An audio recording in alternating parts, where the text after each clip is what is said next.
próclise, a ênclise e a mesóclise são mais utilizados no dia a dia do que você possa imaginar. E acredite, você utiliza e muito. E nesse vídeo é justamente sobre isso que nós vamos falar, sobre a utilização no dia a dia, porém conhecendo a verdadeira nomenclatura. Bora lá?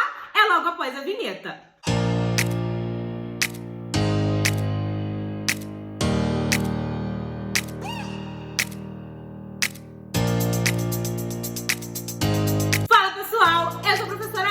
Sou professora de língua portuguesa e no vídeo de hoje nós vamos falar sobre colocação pronominal.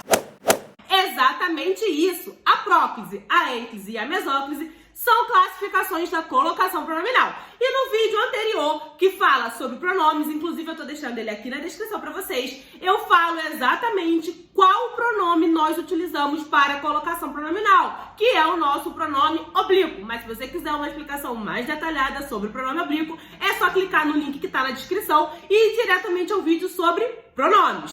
Então, pessoal, quando eu tenho aí a próclise, a ênclise e a mesóclise, eu tenho nada mais e nada menos do que a utilização do pronome oblíquo átono, tanto antes quanto no meio e quanto depois do verbo. E é exatamente sobre isso que nós vamos ver a partir de agora.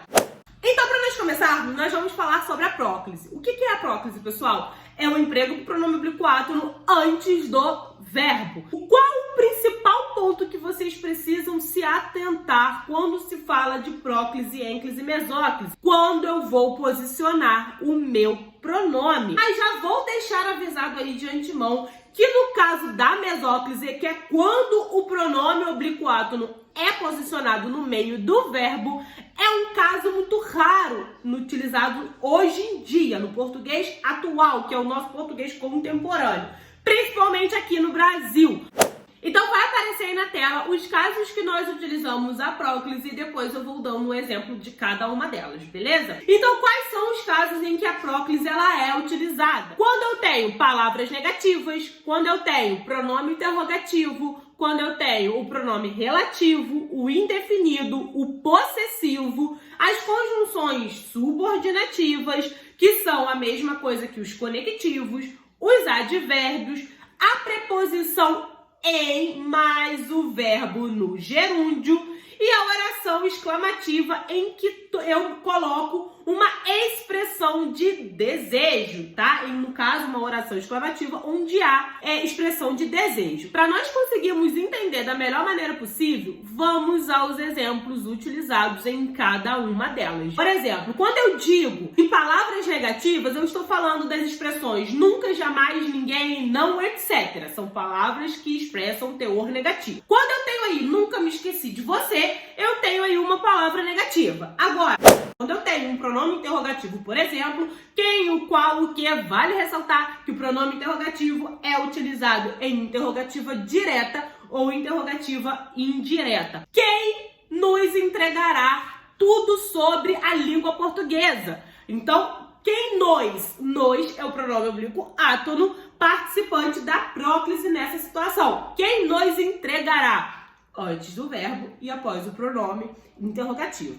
Quando eu tenho aí o pronome relativo, quem, o que, qual e por aí vai, a moça, por quem me apaixonei, fugiu de casa.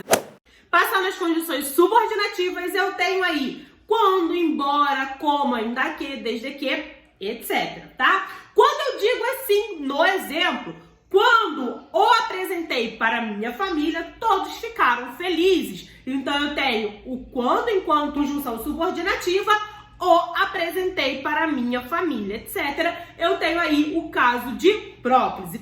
Quando eu tenho os advérbios, vale falar que os advérbios são expressões que indicam circunstâncias, tá certo? Seja circunstâncias de lugar, de tempo, de modo e por aí vai. Nós temos aí os advérbios que nós podemos utilizar, como por exemplo, o talvez, o hoje, aqui, ali, agora, etc. Talvez eu te chame para a minha festa de aniversário. Como eu posso também oprimir aí o pronome pessoal no caso reto e falar apenas talvez te chame para a minha festa de aniversário. E nós temos aí as expressões exclamativas quando exprimem desejo. Quando eu digo, por exemplo, Deus te ouça. É quando eu tenho um desejo de que a fala do outro realmente se concretize. E aí eu tenho um caso de exclamativa que exprime desejo. Beleza, pessoal? Passamos então aí para a ênclise. Quando eu tenho uma ênclise, qual é a definição da ênclise? É quando eu coloco o meu pronome após o verbo. Então, o pronome oblíquo átono é posicionado após o verbo. E assim como a próclise, nós temos alguns casos específicos em que eles são utilizados. Então, vai aparecer aí na tela para você, que são em casos como advérbio, quando eu tenho aí um advérbio, porém, com vírgula, fiquem tranquilos que já eu vou mostrar um exemplo para vocês, no início de oração, principalmente em contextos formais e na escrita. E não ocorre com o verbo flexionado no futuro do presente ou no futuro do pretérito e no particípio. Então vamos aos exemplos em que nós utilizamos a ênclise. Vai aparecer aí na tela para vocês. Quando eu digo assim, em outras palavras, eu tenho aí uma locução adverbial com vírgula, tá? Em outras palavras, aceita-se currículo para trabalhar. Então eu tenho a locução adverbial, a vírgula e o caso de ênclise. Nesse caso aqui, pessoal, não temos como aplicar a próclise, porque seria considerado, inclusive, um desvio linguístico. Claro que no modelo informal nós utilizamos, porém, é errôneo utilizar dessa maneira a próclise. Nesse caso aqui, se eu utilizo da seguinte maneira, em outras palavras, se aceita currículo para trabalhar, eu estou cometendo um desvio gramatical de acordo com a norma padrão. O que é a norma padrão? É a formalidade da língua portuguesa. Logo, o emprego da próclise, nesse caso, estaria errado. Por que eu estou dizendo que em relação à próclise, enquanto eu falo da ênclise? Porque é de extrema importância saber quando utilizar a próclise, inclusive quando utilizar a ênclise. Então, se eu disser em outras palavras, vírgula, se aceita, eu estou cometendo desvio. O correto é, em outras palavras, aceita-se. Quando eu disse para vocês em relação às normas, padrões, numa linguagem mais formal, eu digo exatamente isso. Por exemplo, a próclise não se utiliza abrindo uma oração. Observe aí na tela o exemplo. Quando eu falo da seguinte maneira, sofre-se em ônibus apertado, ou come-se mal o dia inteiro, ou trabalha-se muito cansado durante o dia, eu posso aplicar a ênclise abrindo a minha oração. Mas eu não posso aplicar a próclise nesse caso de maneira alguma, como por exemplo, se sofre em ônibus apertado, se trabalha mal o dia inteiro e por aí vai. Esse caso também é considerado um desvio da norma padrão, tá certo? Para falar a verdade, nós utilizamos a linguagem informal no nosso dia a dia, é a nossa linguagem corriqueira. Quando eu digo, por exemplo, te amo, eu estou colocando o meu pronome oblíquo átono antes do verbo e abrindo uma oração. Então, eu estou cometendo um desvio gramatical, ou seja, um erro. Então, quando eu digo te amo, está errado. Sim, pessoal, está errado. O certo é dizer amo-te. Aí você imagina na hora da prova, pedindo para você marcar a opção correta quanto ao uso, por exemplo, da próclise. Aí você vai lá e marca o te amo. Tá errado.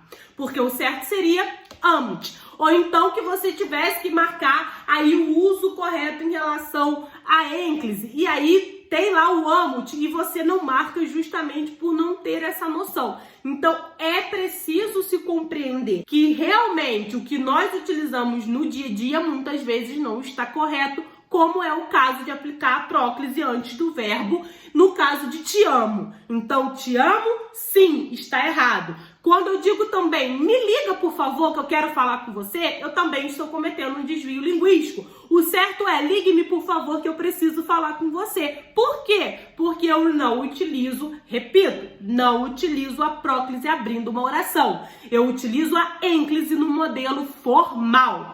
Porém, é importante sempre falar que realmente nós utilizamos a linguagem informal no dia a dia, Logo, é preciso se atentar ao uso da linguagem formal para que na hora de uma prova nós não sejamos levados ao erro, justamente porque é aquilo ali que nós falamos todos os dias, beleza, pessoal?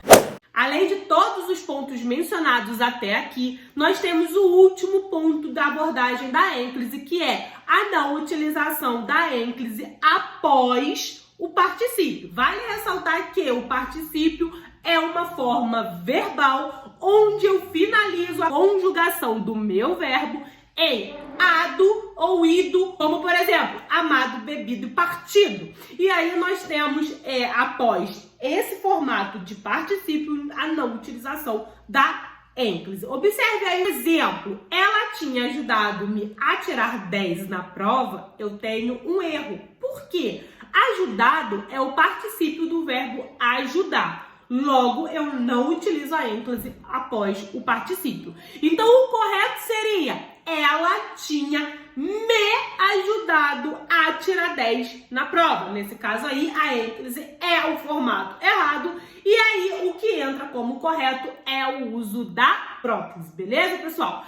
E para nós finalizarmos os casos da ênclise, nós não utilizamos a ênclise com os verbos flexionados no futuro do presente ou no futuro do pretérito. E agora vocês vão entender o porquê. A mesóclise é quando eu posiciono o meu pronome oblíquo átono no meio dos verbos. Porém, esses verbos são única e exclusivamente no futuro do presente e no futuro do pretérito. Por isso que eu disse que a ênclise não é utilizada com os verbos flexionados no futuro do presente e no futuro do pretérito, justamente porque isso fica ao encargo da mesóclise. Imagine um exemplo: farão. Eles farão as atividades assim que chegarem em casa. E aí eu preciso flexionar, eu preciso cortar esse verbo para aplicar a mesóclise. Como que vai ficar? Far-se-ão. Observe aí na tela. Far-se-ão as atividades assim que chegarem em casa. Então eu aplico o meu pronome oblíquo átono no meio desse verbo que está flexionado, que está conjugado no futuro do presente, na terceira pessoa do plural. Eu coloco aí o pronome oblíquo nos mais ajudará, ajudar-nos a terminar a aula de hoje. Então, quando eu tenho aí a posição da mesóclise, eu vou quebrar o meu verbo quando ele estiver no futuro do presente ou no futuro do pretérito ao meio, justamente para eu aplicar, para eu colocar o meu pronome oblíquo átono. Agora um parêntese sobre a mesóclise. Embora ela ainda, presta atenção, ela ainda exista na nossa língua portuguesa, a construção da mesóclise é algo extremamente raro e, inclusive, considerado antiquado no português contemporâneo. Aí vocês me perguntam, mas professora, ainda é utilizado? Sim, ainda é utilizado. Por isso que ela ainda não foi derrubada da língua portuguesa. Porém, é considerado uma forma antiquada de se falar. Memorizem a regra dessa maneira: antes, depois e no meio. Assim não tem como errar e fica muito mais tranquilo para vocês, beleza, pessoal? Então, se vocês gostaram desse vídeo, solta o dedo no like para me ajudar, para engajar. Assim o YouTube entende que você gostou dos meus vídeos e nós conseguimos fazer esse engajamento da melhor maneira possível. Compartilhe esse vídeo com um amigo que precisa saber sobre colocação pronominal e bora rumo à aprovação. E aí, bora lá aprovar junto comigo?